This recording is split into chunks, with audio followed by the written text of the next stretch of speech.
ఓం గం గణపతే నమః శ్రీమాత్రే నమః శ్రీ వారాహిదేవ్యై నమో నమః. Welcome to our YouTube channel Chaganti పాటి టాక్స్. శుక్లాంబరధరం విష్ణుం శశివర్ణం చతుర్భుజం ప్రసన్నవదనం ధ్యాయేత్ సర్వవిఘ్నోపశాంతయే. వ్యాసం వసిష్ఠనప్తారం శక్తే పౌత్రమకల్మషం పరాశరాత్మజం వందే సుఖతాతం తపోనిధిం. వ్యాసాయ విష్ణురూపాయ వ్యాసరూపాయ విష్ణవే నమో వై బ్రహ్మనిధయే వాసిష్ఠాయ నమో నమః. మాఘపురాణం 16వ అధ్యాయము 16వ రోజు పారాయణము. విద్యాధర పుత్రిక కథ. రాజా మాఘమాస స్నానమహమును తెలుపు మరి ఒక కథను వినుమని మరలా ఇట్లు పలికెను. పూర్వము ఒక విద్యాధరుడు సంతానం కావాలననియు బ్రహ్మను ఉద్దేశించి గంగా తీరమున తపం చేయుచుండెను. నియమవంతుడైన భక్తి శ్రద్ధలతో చిరకాలం తపమాచరించెను. అతడిట్లు చిరకాలం తపం చేయగా బ్రహ్మ సంతుష్టి చెంది ప్రత్యక్షమైను.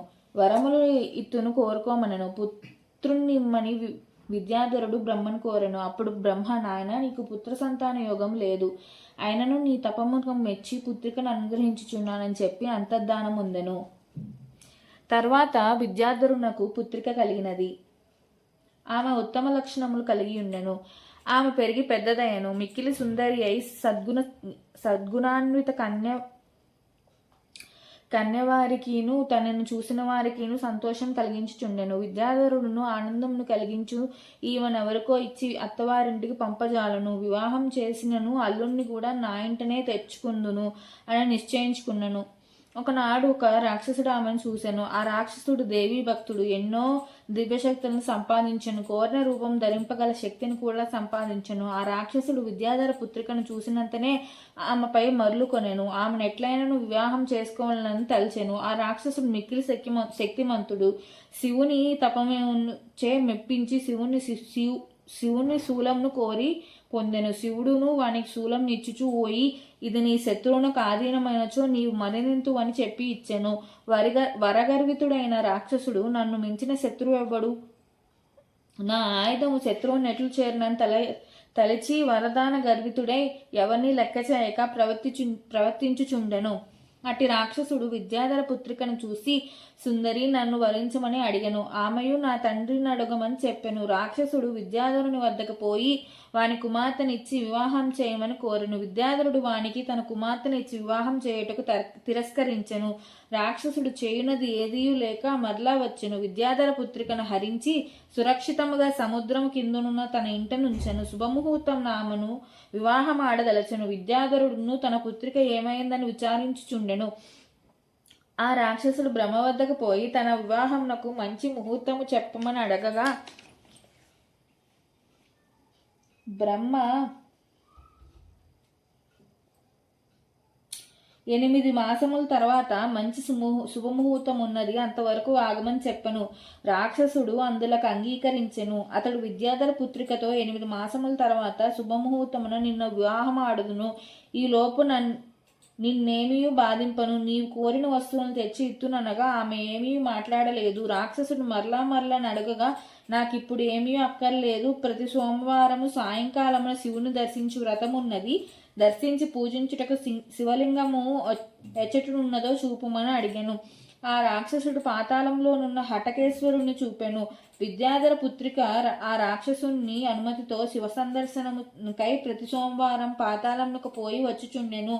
ఒకనాడు ఆమె పాతాళలోకమునున్న హాటకేశ్వర స్వామిని దర్శింపు వెళ్ళెను. అప్పుడు అచటకు త్రిలోక సంచారియగు నారద మహర్షి హాటకేశ్వరుని దర్శింపవచ్చి ఆమెను చూసెను. ఆశ్చర్యపడి, అమ్మాయి, నీ విచిట్నున్నావేమని అడిగాను. ఆమె తన వృత్తాంతమును చెప్పెను. రాక్షసుడు తనను సముద్రం కిందున్న గృహము నిర్బంధించినని చెప్పెను. నారదుడు ఆమె చెప్పిందంతయు విని, అమ్మాయి, భయపడకుము, విష్ణుభక్తుడై నీకు భర్తయగు వానికి నీ వద్దకు పంపుదును, అతడే నీ భర్త, విచారించకు, నా మాటను నమ్ము. నీకొక ఉపాయం చెప్పేదను వినుము. ఇచ్చట శివునికి ఎదురుగా మానస సరోవరము కలదు. మాఘమాసమున నీవి శిరస్సున స్నానమాచరింపుము. గంధ పుష్పాదులతో శ్రీమన్నారాయణని పూజించి ప్రదక్షిణ నమస్కారములు చేయుము. మాఘమాసమంతయు ఇట్లు చేయము. ఇట్లు చేసిన వారు కోరినది లభించును. శ్రీమన్నారాయణుడు నిన్ను కాపాడును. మాఘ స్నానము పూజాధికము సద్యఫలమునిచ్చును. నా మాటను నమ్ముమని చెప్పి నారదుడు తన దారిన పోయెను. విద్యాధర పుత్రికయు నారదుని మాటలను మనస్ఫూర్తిగా నమ్మెను. మాఘమాసమంతయు హాటకేశ్వరపురమునందున్న మానస సరోవరమును వద్దకు వెళ్ళి స్నానం చేసి పూజ మున్నగు వాణ్ణిని చేయుచుండెను. నారదుని మాటల యథార్థమగుటకై ఎదురు చూచుచుండెను. మాఘమాస వ్రతముతో గడిపెను. నారదుడు లోక సంచారం చేయుచు సౌరాష్ట్ర దేశమును పాలించుచున్న శ్రీ మహావిష్ణు భక్తుడగు హరిద్రదుడను మహారాజును చూసెను. ఆ రాజు సర్వకాల సర్వావస్థలయందు శ్రీ మహావిష్ణువును స్మరించుచుండెను. అందరి యందును శ్రీమన్నారాయణనే దర్శించును. వారిని హరి అని ఆహ్వానించును, విష్ణువు అని పిలుచును, గోవిందాయని మాట్లాడును, శ్రీకృష్ణాయనుచు వస్తువుని స్వీకరించును, దామోదరాయనుచు భుజించును, కేశవాయనుచు నిద్రించును, నరసింహాయనుచు స్మరించును, హృషికేశ అని మేల్కొనును, వామనాయనుచు తిరుగును. ఏ పని చేయుచున్నాను, ఎవరితో మాట్లాడుచున్నాను, ఏదో ఒక విధముగా శ్రీహరిని తలుచును. ఇట్లు విష్ణు భావనాత్మతనుడై హరిద్రదుని వద్దకు నారద మహర్షి వెళ్ళెను. హరిద్రదుడు నారద మహర్షిని చూసి ఎదురుగా వచ్చి గౌరవించెను. తగిన ఆసనను కూర్చుండబెట్టెను. అనేక ఉపచారములతో పూజించెను. నారదుడును రాజా విద్యాధర కన్యనొక దానిని వరగర్వితుడైన రాక్షసుడు ఒకడు బలాత్కరముగా అపహరించి సముద్ర గర్భంలో నాచియున్నాడు. ఆ విద్యాధర కన్య త్రిలోక సుందరి, సద్గుణశీల. నీవామెను స్వీకరింపవలను. భార్యగా ఆ రాక్షసుని వాని శూలముతోని సంహరింపవలెను అని వానికి తగిన రీతిలో వివరించి నారదుడు ఆ చెట్టు నుండి లోక సంచారార్థమై పోయెను. హరిద్రదుడును సముద్రము వద్దకు పోయెను. నారదుడు చెప్పినట్లుగా సముద్రము వానికి తనలోనికి వచ్చుటకు మార్గము ఒసంగెను. హరిద్రదుడును ఆ రాక్షస గృహమును చేరెను. ఆ సమయంలో రాక్షసుడు ఉండుటలేదు. అతడు వివాహ ముహూర్తమకై బ్రహ్మ వద్దకు పోయెను. అతడు పోవుచూ శూలం ఇంట్లో నుంచి వెళ్ళెను. రాజు రాక్షసు ఉంటున్న శివుని శూలము గ్రహించి ఉండెను. రాక్షసుడు ఇంటికి వచ్చినప్పటికీ తన శూలము పరహస్తగతమగుట గమనించెను. ఆ రాజును చూసి ఇటు వానితో యుద్ధం చేసి మరణించినను మంచిదే అని తలచి హరిద్రదునితో యుద్ధం చేయి సిద్ధపడెను. రాక్షసుడు హరిద్రదుడు చాలా కాలం యుద్ధం చేసిరి. హరిద్రదుడు శివుని శూలమును ఉపయోగించి రాక్షసుని సంహరించెను. ఆ రాజు రాక్షసుని సంహరించి విద్యాధర పుత్రిక వద్దకు పోయెను. ఆమెయు నారదుని మాటను స్మృతికి తెచ్చుకొనెను. వానిని భర్తగా వరించెను. హరిద్రదుడును ఆమెను వివాహమాడెను. ఆ దంపతులను విష్ణుభక్తులై విష్ణు పూజను మాఘమాస స్నానమును మానక చేయిచుండిరి.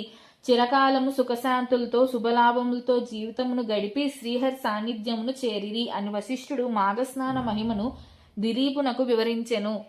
16వ రోజు పారాయణము సంపూర్ణము. ఓం నమో నారాయణాయ. Please subscribe our channel. Thank you.